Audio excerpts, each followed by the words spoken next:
नेऊ, आकाश में चांदी के पहाड़ भाग रहे थे, टकरा रहे थे, गले मिल रहे थे, जैसे सूर्य में एक संग्राम छिड़ा हुआ हो।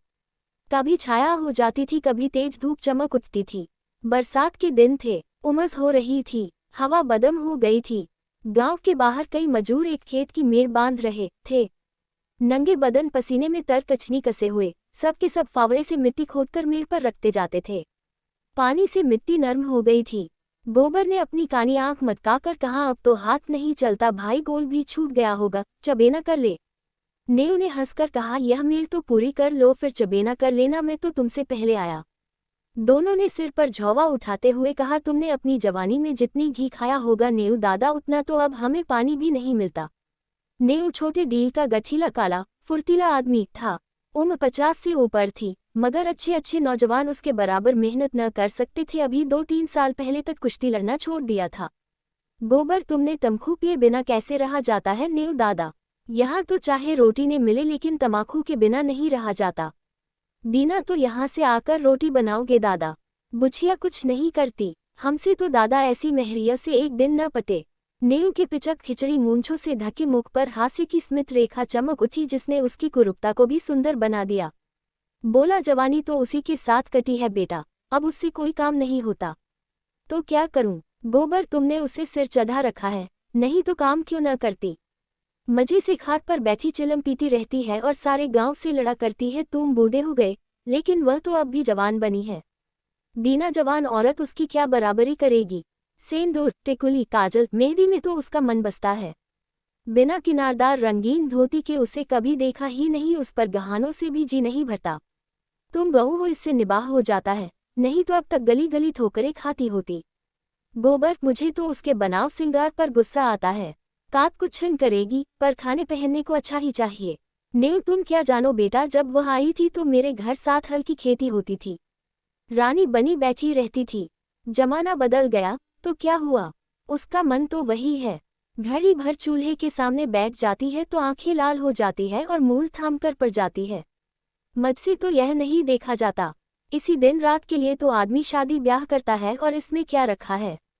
यहाँ से जाकर रोटी बनाऊंगा, पानी लाऊंगा, तब 2 कौर खाएगी। नहीं तो मुझे क्या था, तुम्हारी तरह 4 फनकी मारकर 1 लोटा पानी पी लेता। जब से बिटिया मर गई, तब से तो वह और भी लस्त हो गई। ये बड़ा भारी धक्का लगा। माँ की ममता हम तुम क्या समझेगे बेटा? पहले तो कभी कभी डांट भी देता था, अब किस मुंह से डांटूं? दीना, तुम कल पेड़ काहे को चढ़े थे, अभी गुल कौन पकी है? नेऊ उस बकरी के लिए थोड़ी पत्ती तोड़ रहा था। बिटिया को दूध पिलाने को बकरी ली थी, अब बुढ़िया हो गई है, लेकिन थोड़ा दूध दे देती है। उसी का दूध और रोटी बुढ़िया का आधार है। घर पहुंचकर नेऊ ने लोटा और डोर उठाया और नहाने चला कि स्त्री ने खाट पर लेटे लेटे कहा, इतनी देर क्यों कर दिया करते हो? आदमी काम के पीछे प्राण थोड़े ही देता है। जब मजूरी सबके बराबर मिलती है तो क्यों काम काम के पीछे मरते हो? नेऊ का अंत करण एक माधुर्य से सराबोर हो गया। उसके आत्मसमर्पण से भरे हुए प्रेम में मैं की गंध भी तो नहीं थी। कितनी स्नेह, और किसे उसके आराम की, उसके मरने जीने की चिंता है। फिर यह क्यों न अपनी बुढ़िया के लिए मरे? बोला, तू उन जन्म में कोई देवी रही होगी बुढ़िया, सच। अच्छा रहने दो यह चापलूसी, हमारे आगे अब कौन बैठा हुआ है जिसके लिए इतनी हाय हाय करते हो? नेऊ गज भर की छाती किए स्नान करने चला गया। लौटकर उसने मोटी मोटी रोटियां बनाई, आलू चूल्हे में डाल दिए, उनका भुर्ता बनाया, फिर बुढ़िया और वह दोनों साथ खाने बैठे। बुढ़िया, मेरी जात से तुम्हें कोई सुख न मिला, पड़े पड़े खाती हूँ और तुम्हें तंग करती हूँ, और इससे तो कहीं अच्छा था कि भगवान मुझे उठा लेते। भगवान आएंगे तो मैं कहूँगा पहले मुझे ले चलो, तब इस सूनी झोपड़ी में कौन रहेगा? तुम न रहोगे तो मेरी क्या दशा होगी? ये सोचकर मेरी आंखों में अंधेरा आ जाता है। मैंने कोई बड़ा पुण्य किया था कि तुम्हें पाया था, किसी और के साथ मेरा भला क्या निबाह होता? ऐसे मीठे संतोष के लिए नेऊ क्या नहीं कर डालना चाहता था। आलसिन, लोभिन, स्वार्थहीन बुढ़िया अपनी जीभ पर केवल मिठास रखकर नेऊ को नचाती थी, जैसे कोई शिकारी कंटिए में चारा लगाकर मछली को खिलाता है। पहले कौन मरे, इस विषय पर आज ये पहली ही बार बातचीत न हुई थी। इसके पहले भी कितनी ही बार यह प्रश्न उठा था और यह ही छोड़ दिया गया था। लेकिन न जाने क्यों नेऊ ने अपनी डिग्री कर ली थी और उसे निश्चय था कि पहले मैं जाऊंगा। उसके पीछे भी बुढ़िया जब तक रहे आराम से रहे, किसी के सामने हाथ न फैलाए, इसीलिए वह मरता रहता था, जिसमें हाथ में 4 पैसे जमा हो जाए। कठिन से कठिन काम जिसे कोई न कर सके नींव करता। दिन भर फावड़े कुदाल का काम करने के बाद रात को वह ऊख के दिनों में किसी की ऊख पेरता या खेतों की रखवाली करता, लेकिन दिन निकलते जाते थे और जो कुछ कमाता था वह भी निकला जाता था। बुढ़िया के बगैर वह जीवन नहीं, इसकी वह कल्पना ही न कर सकता था। लेकिन आज की बातें ने नींव को सशक्त कर दिया। जल में एक बूंद रंग की भांति यह शका उसके मन में समाकर उत्तेजित होने लगी। 2 गांव में नींव को काम की कमी न थी, पर मजूरी तो वही मिलती थी जो अब तक मिलती आई थी। इस मंदी में वह मजूरी भी नहीं रह गई थी। एकाएक गांव में एक साधु कहीं से घूमते फिरते आ निकले और नींव के घर के सामने ही पीपल की छांव में उनकी धुनी जल गई। गांव वालों ने अपना धन्य भाग्य समझा। बाबाजी का सेवा सत्कार करने के लिए सभी जमा हो गए। कहीं से लकड़ियां आ गई से कहीं से बिछाने को कंबल, कहीं से आटा दाल। नींव के पास क्या था? बाबाजी के लिए भोजन बनाने की सेवा उसने ली। चरस आ गई, दम लगने लगा। 2-3 दिन में ही बाबाजी की कीर्ति फैलने लगी। वह आत्मदर्शी है, भूत भविष्य बात देते हैं। लोग तो छू नहीं गया, पैसा हाथ से नहीं छूते और भोजन भी क्या करते हैं। 8 पहर में 1-2 बाटियां खा ली, लेकिन मुख दीपक की तरह दमक रहा है।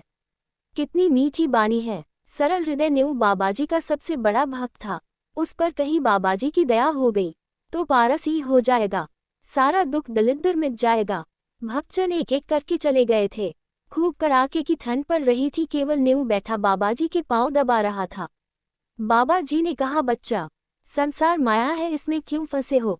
नींव ने नतमस्तक होकर कहा, अज्ञानी हूँ महाराज, क्या करूं? स्त्री है, उसे किस पर छोड़ूं? तू समझता है तू स्त्री का पालन करता है, और कौन सहारा है उसे? बाबाजी, ईश्वर खुद नहीं है, तू ही सब कुछ है। नींव के मन में जैसे ज्ञान उदय हो गया। तू इतना अभिमानी हो गया है, तेरा इतना दिमाग, मजदूरी करते करते जान जाती है और तू समझता है मैं ही बुढ़िया का सब कुछ हूँ। प्रभु जो संसार का पालन करते हैं, तू उनके काम में दखल देने का दावा करता है। उसके सरल करते हैं। आस्था की ध्वनि सी उठकर उसे धिक्कारने लगी। बोला, अज्ञानी हूँ महाराज। इससे ज्यादा वह और कुछ न कह सका। आंखों से दीन विषाद के आंसू गिरने लगे। बाबाजी ने तेजस्विता से कहा, देखना चाहता है ईश्वर का चमत्कार? वह चाहे तो क्षण भर में तुझे लखपति कर दे, क्षण भर में तेरी सारी चिंताएं हर ले। मैं उसका एक तुच्छ भक्त हूँ काकविष्टा, लेकिन मुझे में भी इतनी शक्ति है कि तुझे पारस बना दूं। तू साफ दिल का सच्चा ईमानदार आदमी है, मुझे तुझ पर दया आती है। मैंने इस गांव में सबको ध्यान से देखा, किसी में शक्ति नहीं, विश्वास नहीं। तुझमें मैंने भक्त का हृदय पाया, तेरे पास कुछ चांदी है। नींव को जान पड़ रहा था कि सामने स्वर्ग का द्वार है। 10 पौच रुपये हो गए महाराज। कुछ चांदी के टूटे फूटे गहने नहीं है। घरवाली के पास कुछ गहने हैं। कल रात को जितनी चांद मिल सके यहाँ ला और ईश्वर की प्रभुता देख। तेरे सामने मैं चांदी की हांडी में रखकर इसी धुनी में रख दूंगा। प्रातः काल आकर हांडी निकला लेना, मगर इतना याद रखना कि उन अशरफियों को अगर शराब पीने में, जुआ खेलने में या किसी दूसरे बुरे काम में खर्च किया तो कोढ़ी हो जाएगा। अब जा सो रह। हाँ, इतना और सुन ले, इसकी चर्चा किसी से मत करना, घरवालों से भी नहीं। नींव घर चला तो ऐसा प्रसन्न था मानो ईश्वर का हाथ उसके सिर पर है। रात भर उसे नींद नहीं आई। सवेरे उसने कई आदमियों से 2-2, 4-4 रुपये उधार लेकर 50 रुपये जोड़े। लोग उसका विश्वास करते थे, कभी किसी का पैसा भी न दबाता था। वादे का पक्का, नियत का साफ। रुपये मिलने में दिक्कत न हुई। 25 रुपये उसके पास थे। बुढ़िया से गहने कैसे ले? चाल चली, तेरे गहने बहुत मैले हो गए हैं, खटाई से साफ कर ले। रात भर खटाई में रहने से नए हो जाएंगे। बुढ़िया चकमे में आ गई। हांडी में खटाई डालकर गहने भिगो दिए और जब रात को वह सो गई तो नींव ने रुपये भी उसी हांडी में डाला दिए और बाबाजी के पास पहुंचा। बाबाजी ने कुछ मंत्र पढ़ा, हांडी को छूनी की राख में रखा और नींव को आशीर्वाद देकर विदा किया। रात भर करबटे बदलने के बाद नींव मुंह अंधेरे बाबा के दर्शन करने गया, मगर बाबाजी का वहां पता न था। अधीर होकर उसने धूनी की जलती हुई राख टटोली। हांडी गायब थी। छाती धक धक करने लगी। बदहवास होकर बाबा को खोजने लगा। हाट की तरफ गया, तालाब की ओर पहुंचा। 10 मिनट, 20 मिनट, आधा घंटा, बाबा का कहीं निशान नहीं। भक्त आने लगे, बाबा कहाँ गए? कंबल भी नहीं, बर्तन भी नहीं। भक्त ने कहा, रमते साधुओं का क्या ठिकाना, आज यहाँ कल वहाँ, एक जगह रहे तो साधु कैसे? लोगों से हेल मेल हो जाए, बंधन में पड़ जाएं। सिद्ध थे लोग तो छू नहीं गया था। नींव कहाँ है? उस पर बड़ी दया करते थे, उससे कह गए होगे। नीम की तलाश होने लगी, कहीं पता नहीं। इतने में बुढ़िया नीम को पुकारती हुई घर में से निकली। फिर कोलाहल मच गया। बुढ़िया रोती थी और नीम को गालियां देती थी। नीम खेतों की मीलों से बेतहाशा भागता चला जाता था, मानो उस पापी संसार इस निकल जाएगा। एक आदमी ने कहा, नीम ने कल मुझसे 5 रुपए लिए थे, आज सांझ को देने को कहा था। दूसरा, हमसे भी 2 रुपए आज ही के वादे पर लिए थे। बुढ़िया रोई, दादीजार मेरे सारे गहने ले गया, 25 रुपए रखे थे वह भी उठा ले गया। लोग समझ गए बाबा कोई धूर्त था, नीम को साझा दे गया। ऐसे ऐसे ठग पड़े हैं संसार में। नीम के बारे में किसी को ऐसा संदेह नहीं थी। बेचारा सीधा आदमी आ गया पट्टी में, मारे लाज के कहीं छिपा बैठा होगा। 3 महीने गुजर गए। झांसी जिले में धसान नदी के किनारे एक छोटा सा गांव है। काशीपुर नदी के किनारे एक पहाड़ी टीला है, उसी पर कई दिन से एक साधु ने अपना आसन जमाया है। नाटेकद का आदमी है, काले तवे का सा रंग दे गठी हुई। ये नींव है जो साधु वेश में दुनिया को धोखा दे रहा है। वही सरल निष्कपट नींव है जिसने कभी पराये माल की ओर आंख नहीं उठाई, जो पसीना की रोटी खाकर मग्न था। घर की, गांव की और बुढ़िया की याद एक क्षण भी उसे नहीं भूलती। इस जीवन में फिर कोई दिन आएगा कि वह अपने घर पहुंचेगा और फिर उस संसार में हंसता खेलता अपनी छोटी छोटी चिंताओं और छोटी छोटी आशाओं के बीच आनंद से रहेगा। वह जीवन कितना सुखमय था। जितने थे सब अपने थे, सभी आदर करते थे, सहानुभूति रखते थे। दिन भर की मजूरी, थोड़ा सा अनाज या थोड़े से पैसे लेकर घर आता था तो बुढ़िया कितने मीठे स्नेह से उसका स्वागत करती थी। वह सारी मेहनत, सारी थकावट जैसे उसे मिठास में सनकर और मीठी हो जाती थी। हाय वे दिन फिर कब आएंगे। न जाने बुढ़िया कैसे रहती होगी। कौन उसे पान की तरह फेरेगा, कौन उसे पकाकर खिलाएगा। घर में पैसा भी तो नहीं छोड़ा, गहने तक अड़बा दिए। तब उसे क्रोध आता कि उस बाबा को पा जाए तो कछी खा जाए। हाय लोभ, लोभ। उनके अनन्य भक्तों में एक सुंदरी युवती भी थी जिसके पति ने उसे त्याग दिया था। उसका बाप फौजी पेंशनर था। एक पढ़े लिखे आदमी से लड़की का विवाह किया, लेकिन लड़का मां के कहने में था और युवती की अपनी सास से न पत्ती। वह चाहती थी शौहर के साथ सास से अलग रहे। शौहर अपनी मां से अलग होने पर न राजी हुआ। वह रुठकर मैके चली आई। तब से 3 साल हो गए थे और ससुराल से एक बार भी बुलावा न आया, न पतिदेव ही आए। युवती किसी तरह पति को अपने वश में कर लेना चाहती थी। महात्माओं के लिए तरह पति को अपने वश में कर लेना चाहती थी। महात्माओं के लिए किसी का दिल फेर देना ऐसा क्या मुश्किल है। हाँ, उनकी दया चाहिए। एक दिन उसने एकांत में बाबाजी से अपनी विपत्ति कह सुनाई। नीम को जिस शिकार की टोह थी वह आज मिलता हुआ जान पड़ा। गंभीर भाव से बोला, बेटी मैं न सिद्ध हूँ, न महात्मा, न मैं संसार के झमेलों में पड़ता हूँ, पर तेरी श्रद्धा और प्रेम देखकर तुझ पर दया आती हो। भगवान ने चाहा तो तेरा मनोरथ पूरा हो जाएगा। आप समर्थ है और मुझे आपके ऊपर विश्वास है। भगवान की जो इच्छा होगी वही होगा। इस अभागिनी की डोगी आप वही होगा। मेरे भगवान आप ही हो। नीव ने मानो धर्म सख्त में पढ़कर कहा, लेकिन बेटी उस काम में बड़ा अनुष्ठान करना पड़ेगा और अनुष्ठान में सैकड़ों हजारों का खर्च है। उस पर भी तेरा काज सिद्ध होगा या नहीं ये मैं नहीं कह सकता। हाँ, मुझसे जो कुछ हो सकेगा वह मैं कर दूंगा, पर सब कुछ भगवान के हाथ में है। मैं माया को हाथ से नहीं छूता, लेकिन तेरा दुख नहीं देखा जाता। उसी रात को युवती ने अपने सोने के गहनों की पेटारी लाकर बाबाजी के चरणों पर रख दी। बाबाजी ने कांपते हुए हाथों से पेटारी खोली और चंद्रमा के उज्जवल प्रकाश में आभूषणों को देखा। उनकी बाधे झपक गई। ये सारी माया उनकी है। वह उनके सामने हाथ बांधे खड़ी कह रही है, मुझे अंगीकार कीजिए, कुछ भी तो करना नहीं है, केवल पेटारी लेकर अपने सिरहाने रख लेना है और युवती को आशीर्वाद देकर विदा कर देना है। प्रातःकाल वह आएगी, उस वक्त वह उतना दूर होगी जहां उनकी टांगे ले जाएगी। ऐसा आशातीत सौभाग्य जब वह रुपये से भरी थैलियां लिए गांव में पहुंचेंगे और बुढ़िया के सामने रख देंगे। ओह, इससे बड़े आनंद की तो वह कल्पना भी नहीं कर सकते। लेकिन न जाने क्यों इतना जरा सा काम भी उससे नहीं हो सकता था। वह पेटारी को उठाकर अपने सिरहाने कंबल के नीचे दबाकर नहीं रख सकता है। कुछ नहीं, पर उसके लिए असूझ है, असाध्य है। वह उस पेटारी की ओर हाथ भी नहीं बढ़ा सकता है। इतना कहने में कौन सी दुनिया उल्टी जाती है कि बेटी इसे उठाकर इस कंबल के नीचे रख दे। जबान कट तो न जाएगी, मगर अब उसे मालूम होता कि जबान पर भी उसका काबू नहीं है। आंखों के इशारे से भी यह काम हो सकता है, लेकिन इस समय आंखें भीड़ बगावत कर रही है। मन का राजा इतने मंत्रियों और सामंतों के होते हुए भी अशक्त है, निरीह है। लाख रुपए की थैली सामने रखी हो, नंगी तलवार हाथ में हो, गाय मजबूत रस्सी के सामने बंधी हो, क्या उस गाय की गर्दन पर उसके हाथ उठेंगे? कभी नहीं कोई उसकी गर्दन भले ही काट ले, वह गऊ की हत्या नहीं कर सकता। वह परित्यागता उसे उसी गऊ की हत्या नहीं कर सकता। वह परित्यागता उसे उसी गऊ की तरह लग रही थी।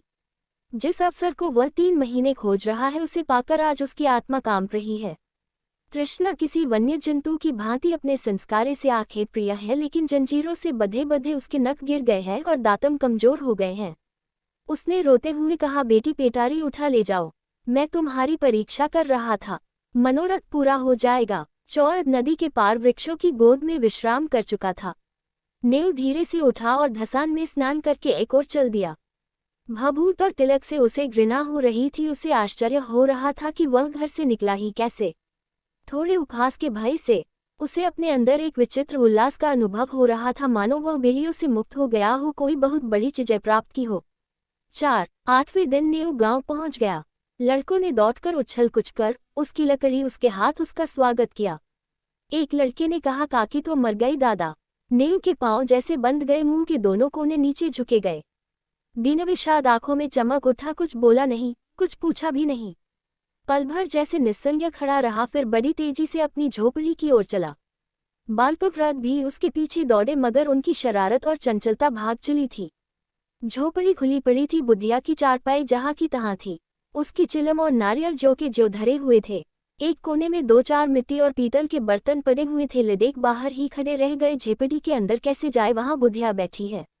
गांव में भगदड़ मच गई। नेव दादा आ गए। झोपड़ी के द्वार पर भीड़ लग गई। प्रश्नों का तांता बंध गया, तुम इतने दिनों कहाँ थे दादा? तुम्हारे जाने के बाद तीसरे ही दिन काकी चल बसी, रात दिन तुम्हें गालियां देती थी, मरते मरते तुम्हें गरियाती ही रही। तीसरे दिन आए तो मेरी पड़ी कथी, तुम इतने दिन कहाँ रहे? नेव ने कोई जवाब न दिया, केवल शून्य निराश करुण आहत नेत्रों से लोगों की ओर देखता रहा, मानो उसकी वाणी हली गई है। उस दिन से किसी ने उसे बोलते या रोते हंसते नहीं देखा। गांव से आध मील पर पक्की सड़क है, अच्छी आमदरफत है। नेव बैठ सवेरे जाकर सड़क के किनारे एक पेड़ के नीचे बैठ जाता है। किसी से कुछ मांगता नहीं, पर राहगीर कुछ न कुछ दे ही देते हैं, चेबना अनाज पैसे। संध्या स्वयं वह अपनी झोपड़ी में आ जाता है, चिराग जलाता है, भोजन बनाता है, खाना है और उसी खाट पर पड़ा रहता है। उसके जीवन में जो एक संचालक शक्ति थी वह लुप्त हो गई है, वह अब केवल जीवधारी है। कितनी गहरी मनोव्यथा है। गांव में प्लेग आया, लोग घर छोड़ छोड़कर भागने लगे। नेव को अब किसी की परवाह न थी, न किसी को उससे भय था न प्रेम। सारा गांव भाग गया। नेव अपनी झोपड़ी से न निकला और आज भी वह उसी पेड़ के नीचे सड़क के किनारे उसी तरह मौन बैठा हुआ नजर आता है, निश्चेष्ट, निर्जीव।